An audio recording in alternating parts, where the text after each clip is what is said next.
Usually when we talk about a medical diagnosis, there's this expectation of absolute precision. Right, yeah, like it's engineering or something. Exactly. If you break your arm, you go to the hospital, they take an x-ray, and it shows that, that jagged white line on a black background. And the doctor just points to it. Yeah, they just point and say, there it is. It's broken or it's not broken. It's totally clean. It's binary. Which is incredibly comforting, honestly. I mean, we have this deep psychological need for things to be visible and easily categorized. I bet, sure. It gives us this illusion of control. But then, you step into the world of human transformation. You start looking at the internal architecture of the mind, and suddenly that X-ray machine is completely useless. Yeah, totally useless. The diagnostic landscape is just incredibly murky. Right. And for anyone listening to this deep dive, you already know the territory. You've spent all this time doing the internal work. Building the house, so to speak. Exactly. You've been building this incredibly complex internal house, your architecture of self. You've laid the bricks, poured the foundation, set up the rooms of your identity. You've done the heavy lifting inward. Yeah. So, okay, let's unpack this. What happens when you have to actually scale that architecture to the outside world? That's the real test. Right. Like when you have to take that perfectly curated internal house and just drop it into the middle of a chaotic, unpredictable city. And more importantly, how do you make living in that house completely automatic so you aren't constantly exhausted just trying to exist? Well, that is the exact threshold we are crossing today. We are essentially taking the training wheels off. I love that. Yeah, because we are moving from the purely intuitive, felt sense of our transformations, where we're just guessing and hoping our internal house can withstand the weather. Right, just bracing for the storm. Exactly. We're moving from that to formally mapping it with mathematical precision. We are examining how to make the invisible architecture of your life completely surgically visible. So to you listening right now, this is really about accessing the advanced settings of your operating system. Yeah, the developer mode. Yes, developer mode. We are diving into Double Feature Masterclass Group 12 today, and we're going to explore how to scale your internal architecture outward, how to navigate the inevitable drift when things go wrong. Because they will go wrong. Oh, absolutely. And ultimately, how to use a completely new language to map your reality. I mean, it's a massive transition from doing the work to being the work. It really is, but to even begin looking at that advanced code, we first have to dismantle a very comforting but ultimately limiting illusion. Okay, what's the illusion? It's the illusion of separation. The material we are looking at in Chapter 9, it begins by aggressively challenging the idea that we are just these isolated individuals bumping into each other in a void. Right, that we're all just separate atoms. Exactly. And the source text uses this really humbling metaphor of an ant colony to break this down. Oh, the ant and the forest ecosystem. Picture it, right? The ant is working tirelessly, carrying this little piece of a leaf, completely consumed by its individual task. Just doing its daily grind. Yeah, and from the ant's perspective, its entire universe is that leaf and the path back to the dirt.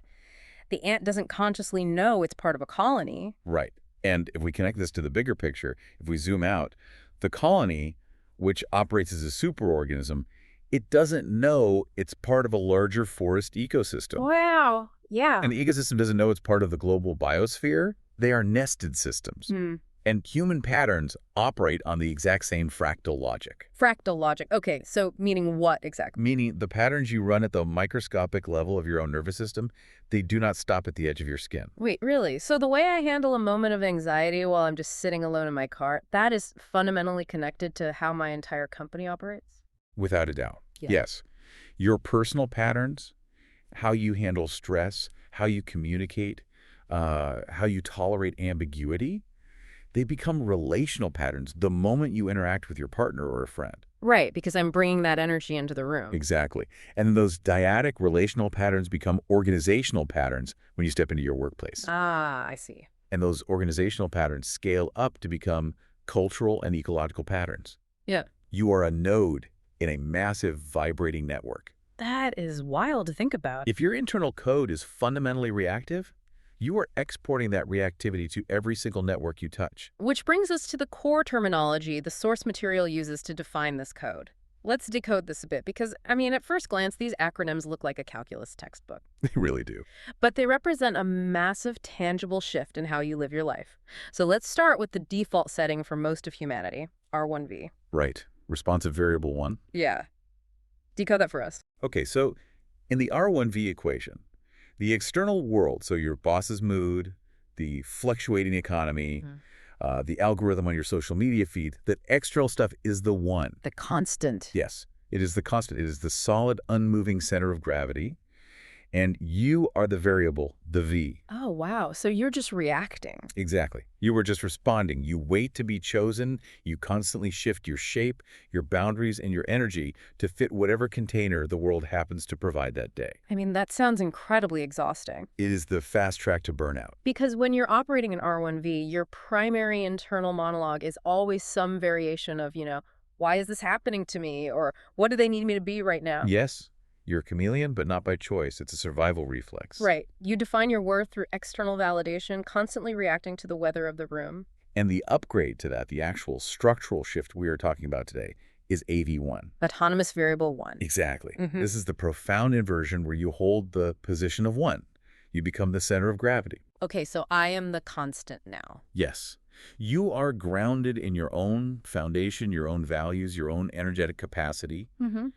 And the external conditions, the angry boss, the market crash, those are just variables that you work with. They don't define me anymore. Right. They are the terrain you are navigating, but they do not dictate your core coordinates. It's basically the shift from being a victim of the architecture to being the architect. That's a great way to put it. And the material is super clear that when you scale this AV1 orientation across the domains of your life, from individual to dyadic, triadic, organizational, the entire game changes.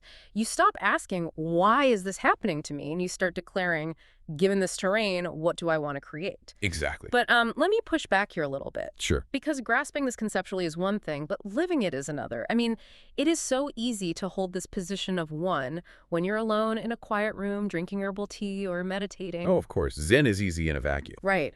But how do you maintain AV1 when you step into the office and your boss is screaming at you about a missed deadline?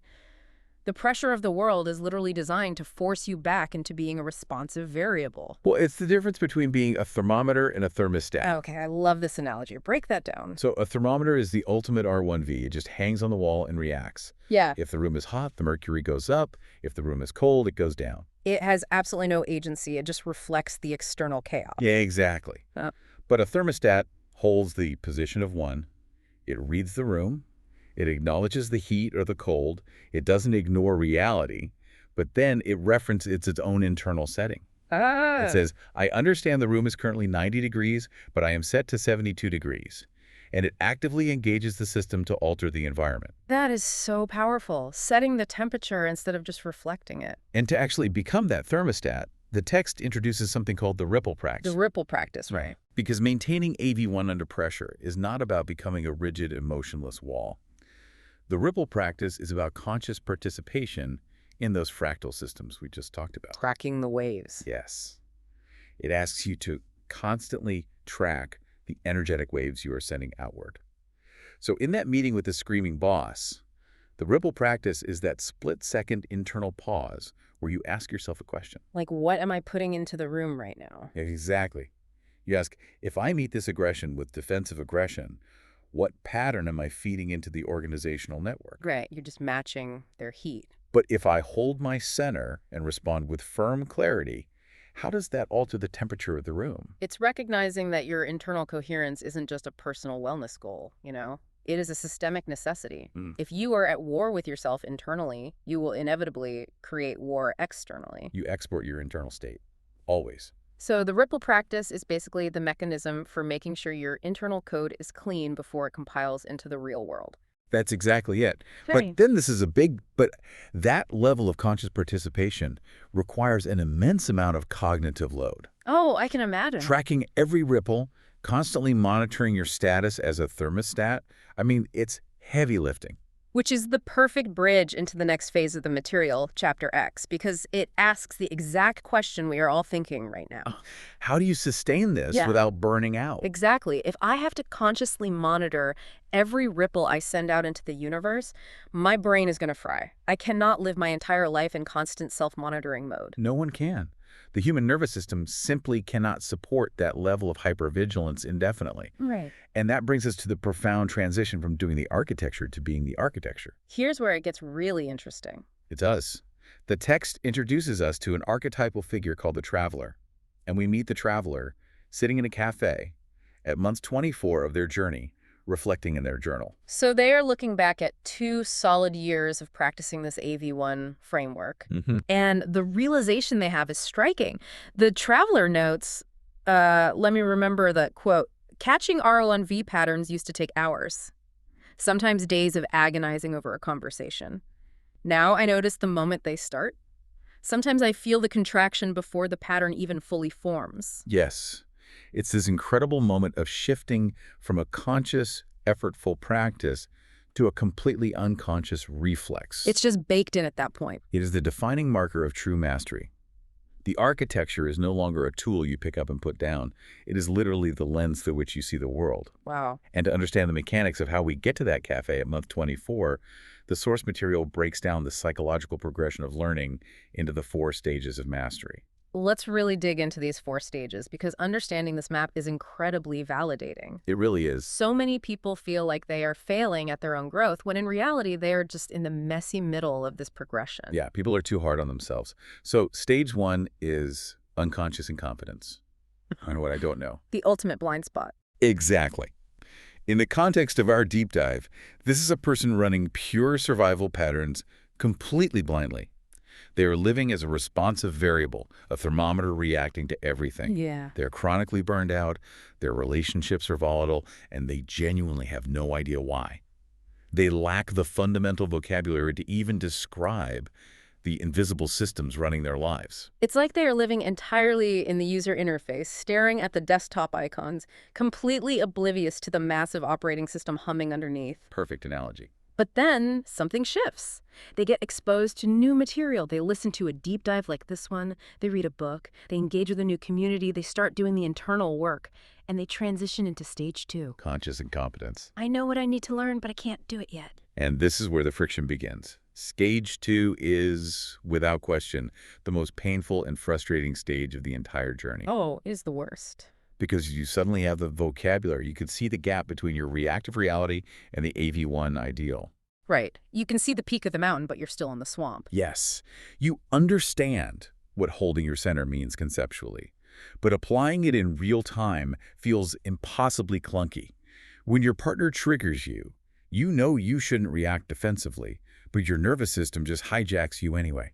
It's agonizing because you have the awareness, but you completely lack the capacity. And people constantly quit at stage 2. You do. All the time. They think, I know all the theory, I've read all the books. Why am I still yelling at my kids? Why am I still shrinking in meetings? I must be fundamentally broken. And it's a tragic misinterpretation of the learning process. The text is very explicit here. Stage 2 is not failure.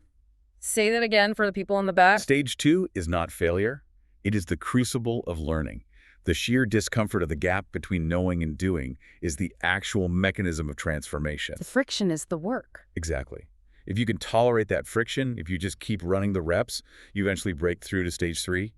Conscious competence. I can do it, but it requires effort. Right. This is the active thermostat phase.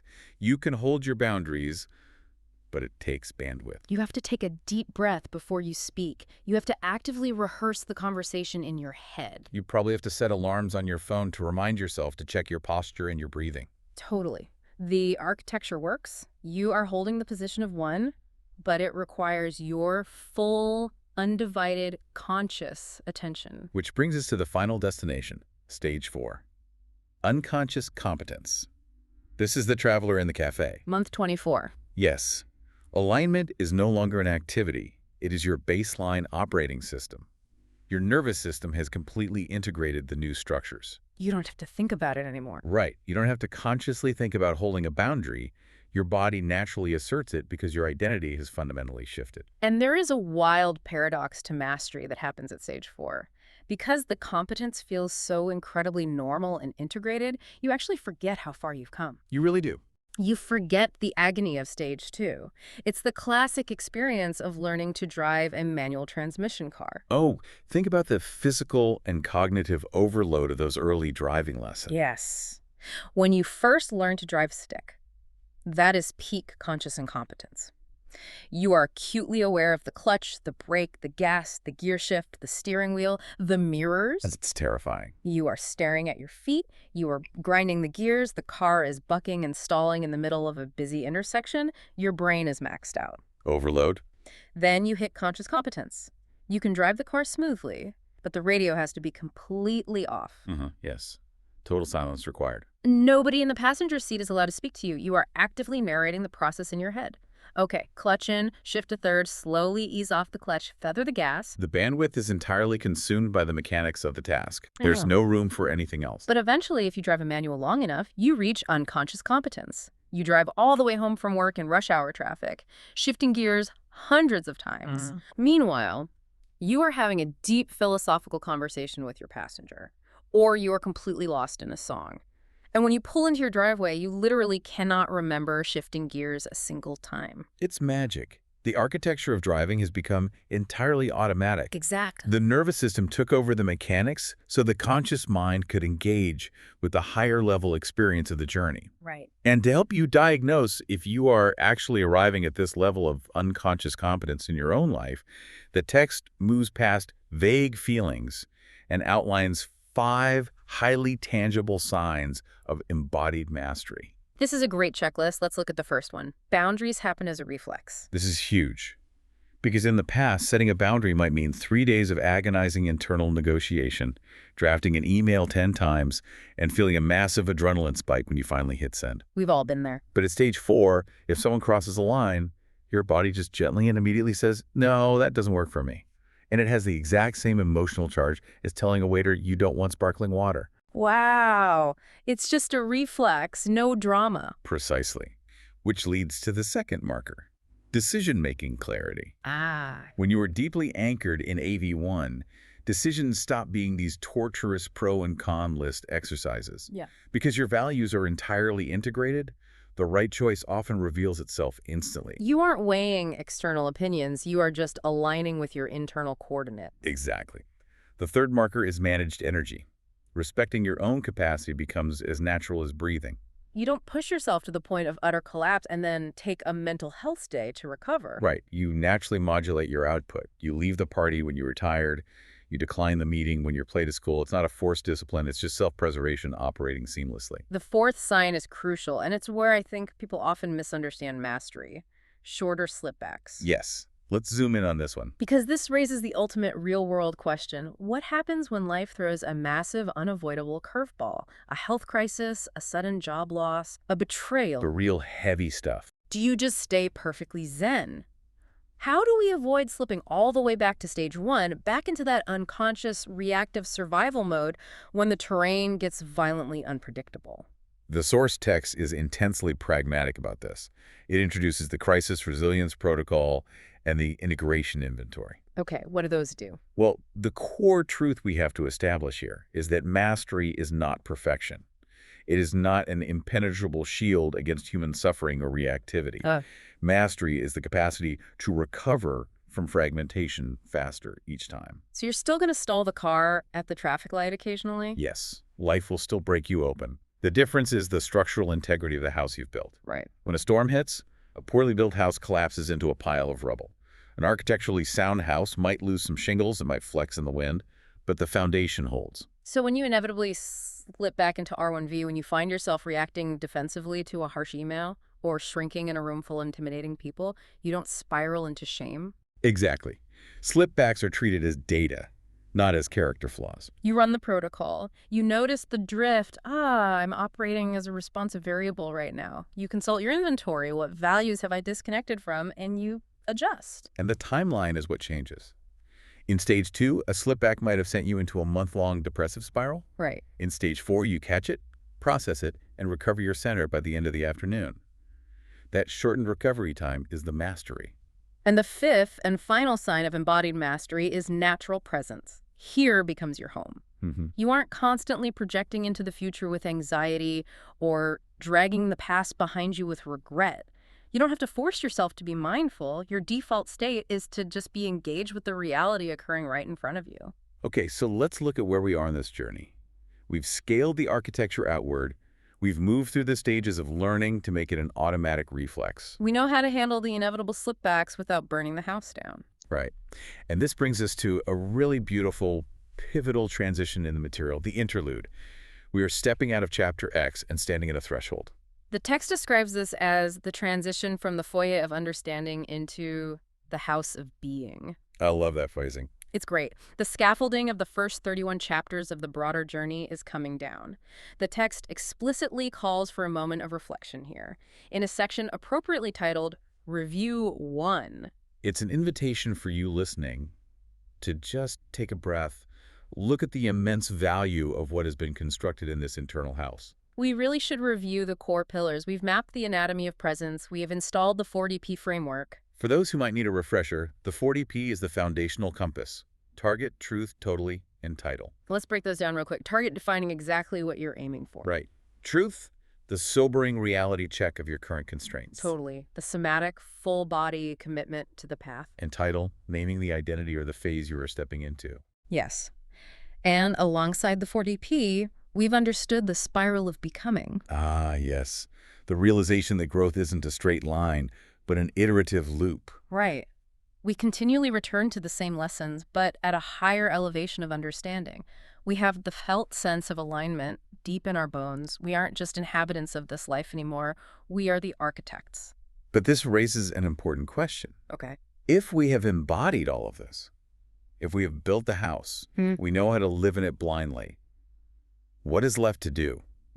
Why isn't the journey over? Why does the source material push us forward into part 3? Well, the answer lies in the absolute limit of intuition. Exactly. Navigating by field tuning into our bodies, sensing our alignment, trusting our gut. That is a brilliant and necessary phase of development. But it has a ceiling. It does. Intuition works beautifully. Right up until you hit a wall of complexity that is simply beyond your intuitive capacity to process. Right. Intuition works until you need to communicate your highly complex internal process to someone else, like a business partner, a co-founder, or spouse who doesn't share your exact somatic vocabulary. Yes. Or, perhaps most importantly, intuition works until you need to design a systemic future that you have never actually lived before.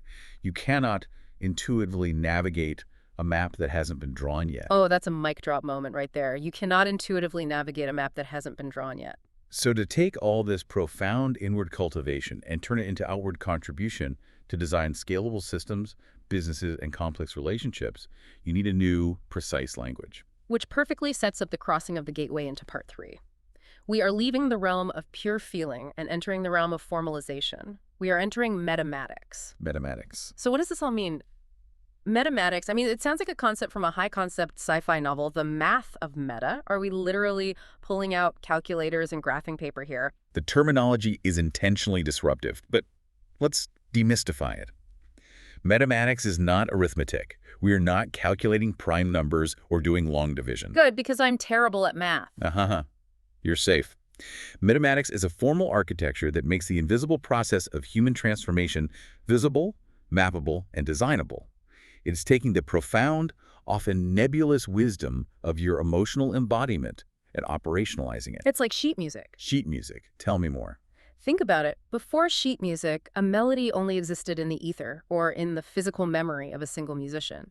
But once you formalize music into notes on a staff, you can hand that sheet music to an orchestra of 80 people who have never heard the song, and they can play it perfectly together. Oh, that is a perfect analogy. Metamatics is basically the sheet music for your life's operating system. Yes. It allows you to write down the structure of your reality so you can consciously debug and design it. And the text breaks this new language down into 3 core systems. Let's tackle them one by one, because this is where the theoretical concepts become surgically practical. Okay. System 1 is called pseudo-algebraic concept mapping.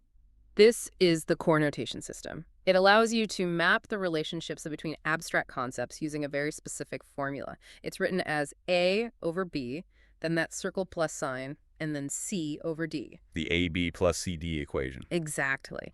Now, I want to spend some real time breaking down these variables, because once you understand this equation, you will start seeing it everywhere in your daily life. Let's start with A and C. These are called iterators. Think of iterators as the raw content. It is the active ingredient you are bringing to the table. An iterator is internal to you. So like what? It could be your curiosity, your time, your physical energy, your ambition. your specific skill set. Okay, got it. And then we have B and D, which are the delineators. Yep. These represent the context, the filters, the environment that surrounds and shapes your iterator. Right. A delineator is the container. It could be the support system you have access to, the engageability of a task, the financial constraints of a project, the physical location you are working in. And the notation that connects them, that little forward slash between A and B, means filtered by or expressed through. Exactly. So if your iterator is your ambition and your delineator is your current financial reality, the notation is ambition over finances. Your ambition is fundamentally filtered by the financial constraints of your environment. Makes perfect sense. And then we have the central symbol of the equation, the O plus, the plus sign circled. The plus also, right? That means integrated with or synthesized alongside. It shows how two distinct relationships interact to create a holistic outcome. Let's ground this with a deeply relatable, real-world scenario. Imagine you are exhausted, burning out, and failing to learn a complex new software system at your job. You feel like you are hitting a wall. Okay. If we run that through System 1, your equation might look something like this. Curiosity over support, integrated with time over engageability. Let's translate that math into reality. The translation is, your raw curiosity for the subject, what you bring, is filtered by the mentorship or support available to you, the context. That relationship is then integrated with the sheer amount of time you have available. Again, what you bring, filtered by the actual engageability or quality of the training material, the context. This is why this tool is so profoundly liberating. Normally, if you are failing to learn the software, you default to shame. You sit at your desk and think, I'm not smart enough. I'm too old to learn this. I'm failing. You attack your own core identity. The classic R1V response. Exactly. But with mathematics, you can surgically debug the problem. You write the equation down and look at it objectively. You might realize that your curiosity, the iterator, is actually very high, but your support, the delineator, is at an absolute zero. You are trying to learn in a vacuum. Wow. Or maybe you have plenty of time, but the engageability of the 500-page manual is abysmal. So the problem isn't you. You aren't broken. The problem is a highly specific, identifiable variable in the equation. It completely removes the shame and moral failing from personal development. That is the magic of it. If the math shows that the support variable is starving the equation, you don't need to go to therapy to fix your self-esteem. You just need to go find a mentor to change the delineator. It transforms suffering into a solvable design problem. That is the leverage of System 1. Now, once you have mapped the static relationships, you need to understand how they move through time.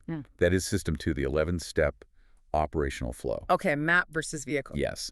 While System 1 is the map, System 2 is the vehicle. It is a highly formalized, step-by-step process that tracks exactly how an abstract idea transforms into a manifested reality. It's essentially the spiral of becoming we mentioned earlier, but broken down into granular mechanics. Let's walk through the anatomy of this flow, because it prevents the most common mistake we all make, jumping from a vague idea straight into panicked action. Yes, skipping steps is fatal.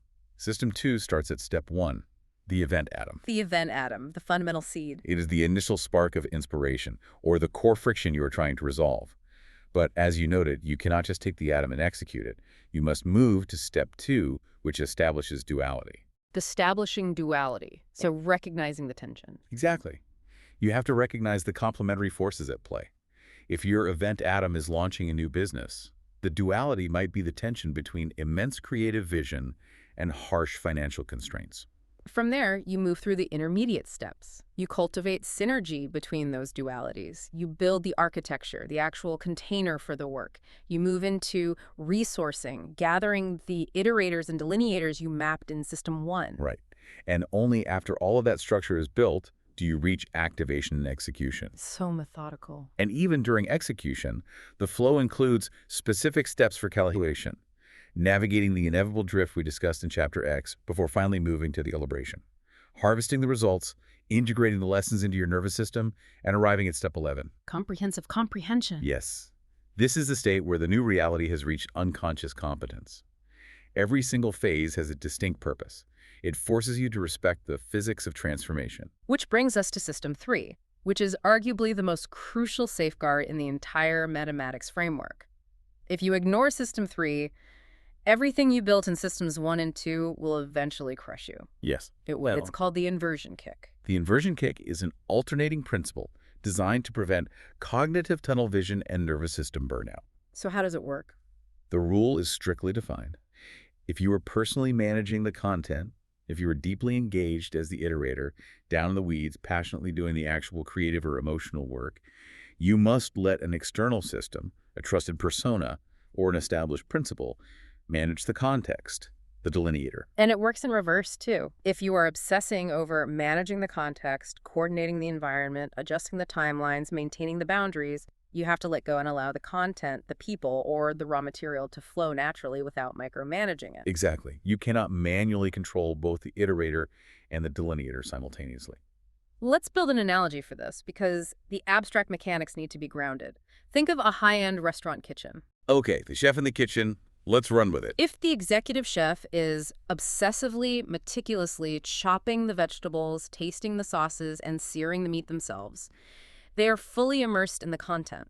They are operating purely as the iterator. They are hyper-focused on the plate right in front of them. Right.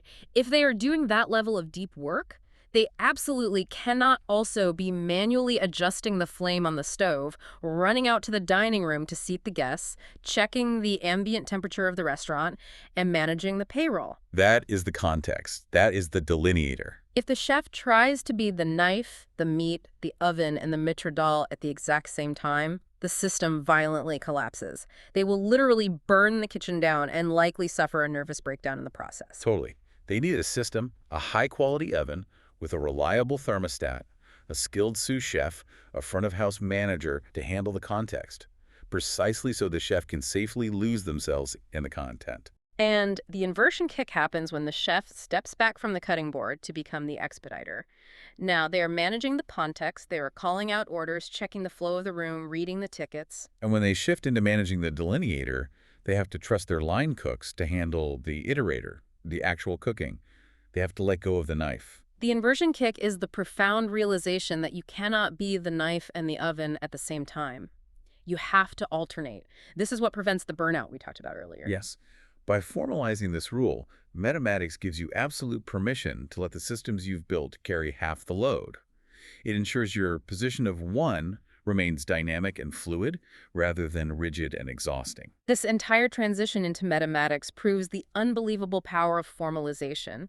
We move from being victims of circumstance, stumbling through the dark, relying only on our gut feelings, to being the true architects of our meaning. We operationalize our wisdom. We make the invisible variables of our lives visible. And when you can see the architecture, you can actively design with it.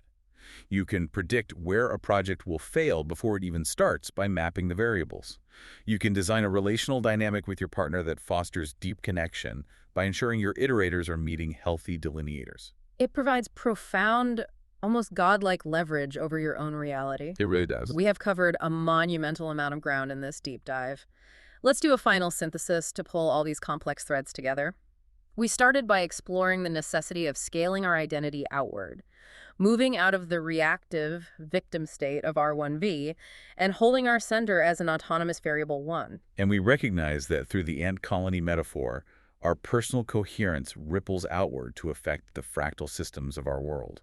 From there, we explored the mechanics of making that architecture an automatic reflex. We mapped the journey from the blind reactivity of unconscious incompetence through the painful friction of conscious incompetence, all the way to unconscious competence, where alignment is just your default state. We established that true mastery isn't the absence of failure. It's the speed of your recovery when life knocks you off center. And finally, we crossed the threshold out of pure intuition and entered the surgical precision of metamatics.